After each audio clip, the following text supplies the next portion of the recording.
Gai helpu? Cewch, gai air efo chi am y ffôn yma. Cewch wrth gwrs.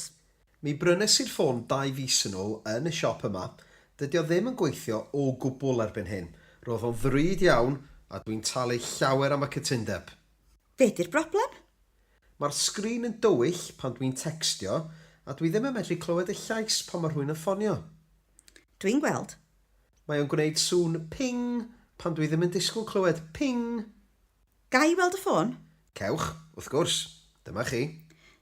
Da chi wedi trio diffodd y ffôn? Do, wrth gwrs. Gai wneud? Cewch. Dyma chi. Mae popeth yn iawn rwan. Diolch. Gai helpu efo rhywbeth arall? Gai esbonio'r ffôn yn iawn i chi? Dim diolch. Dwi'n dallt popeth rwan. Hwyl. Hwyl. Tan tro nesa.